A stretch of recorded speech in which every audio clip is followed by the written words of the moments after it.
My reporting had long focused on those who take advantage of the high seas to murder, enslave, dump, and steal. But the romance, wilderness, and lawlessness of that frontier has also inspired mavericks, renegades, and visionaries. An array of swashbuckling characters who use the murky laws of the high seas to dream up alternative world orders, utopian safe havens. But the question for me is whether these creations will become island nations or remain island notions.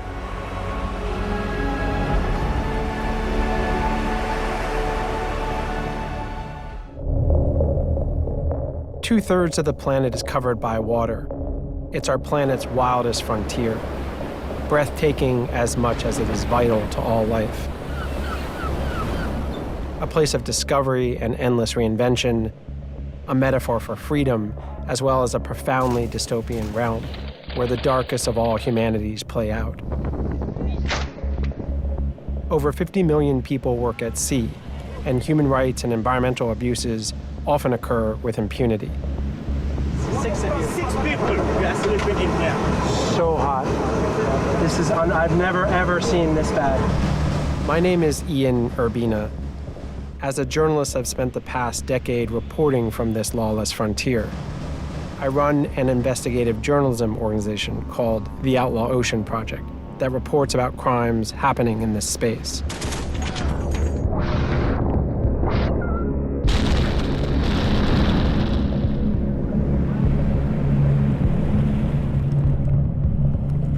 This is the Outlaw Ocean.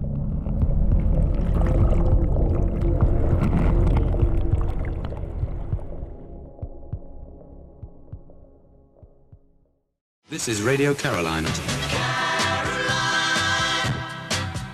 It's 1965. The BBC and other broadcasters are only playing popular music late at night, leaving young audiences starved for more.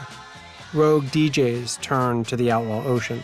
Aboard ships in the rough North Sea, just beyond the reach of British laws, pirate radio stations are born. They quickly attract millions of listeners.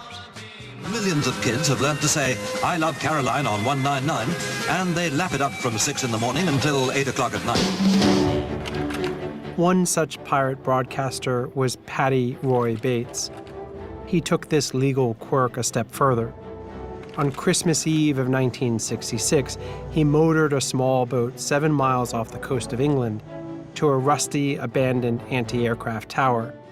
At the time, Ruff's Tower lay just outside British waters. Inspired with a nutty idea for a perfect gift for his wife, Roy took hold of a grappling hook and rope, clambered aboard, and declared it conquered, even making it into the local news of the time. Why did you do it? Well, I'm not really introspective, really, you know, and I never really look for the reasons why I do a lot of it. I suppose I'm a maverick.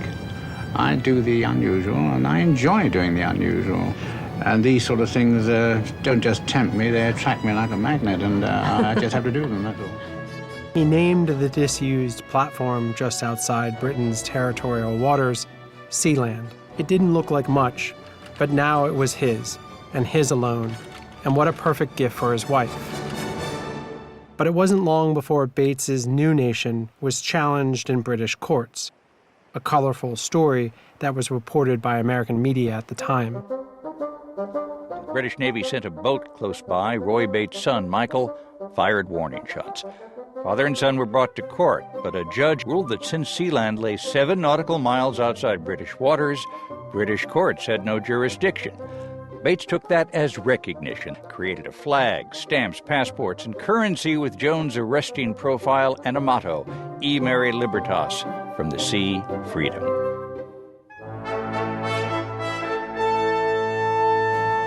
The improbable creation story of the world's tiniest maritime nation was a thumb in the eye of international law.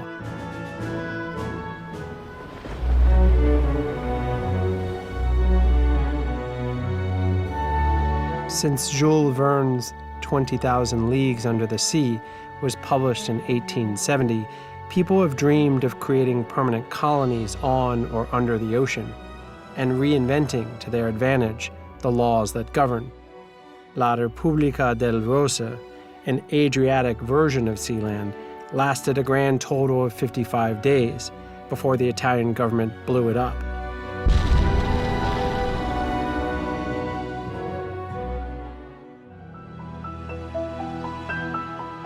Today, the movement to reconquer the oceans has received a new boost from Silicon Valley and Bitcoin investors.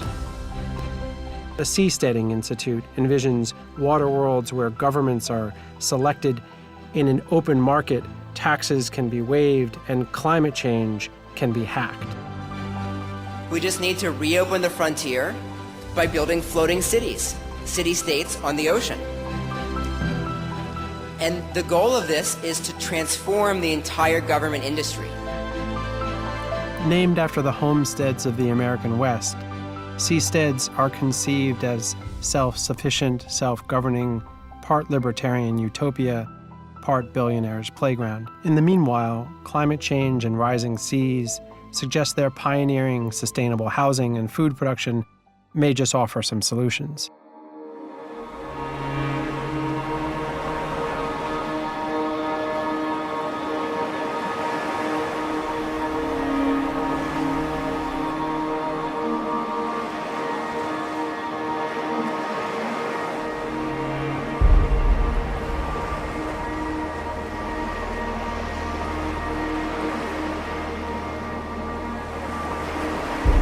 This is an amazing opportunity for humanity to redream society. This is not just about exploring and finding new territory or creating micronation states. We are talking about entire new ways of organizing society with no fixed borders, no divisions, and no limitations. I invite you to journey back to our roots. We came from the ocean, and we will go back to the ocean.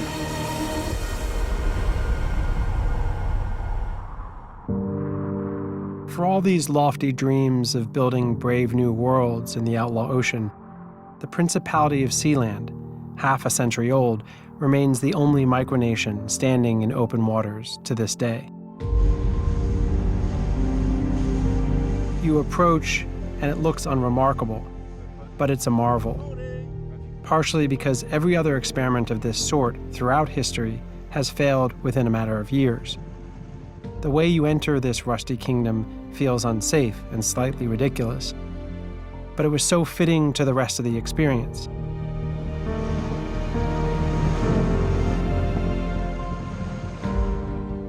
Today, the citizenry of Sealand has dwindled to one. It's this guy named Michael Barrington, who sits out there 24/7 by himself and keeps watch. Barrington, who first came to Sealand 33 years ago after working on pirate radio stations, calls it a big man cave. Where would you like your stamp? Anywhere? Anywhere, yeah. And who passes out here? Mostly fishing boats, or who comes by here? Pilot boats every day. Okay. You've got fishing boats as well. Apart from that, not a lot else. Yeah.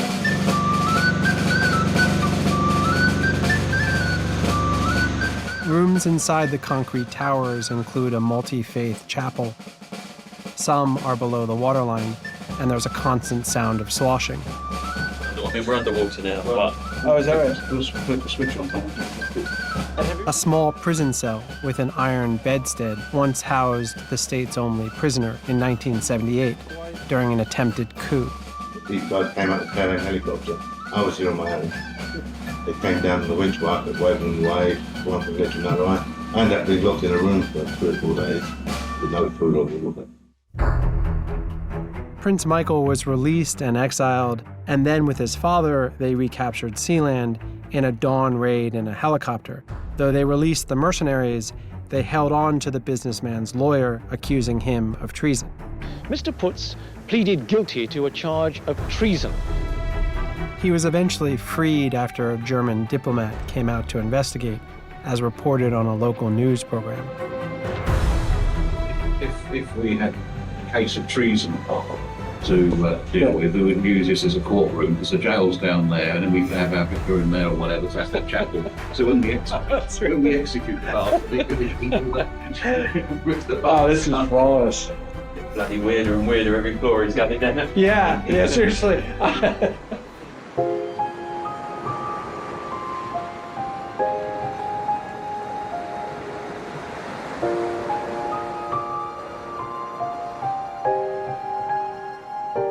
Since then, Sealand has paid its bills and kept afloat by playing host to various companies, including offshore internet server farms and tech firms, renting its space for exhibitions, oddball weddings, or music videos.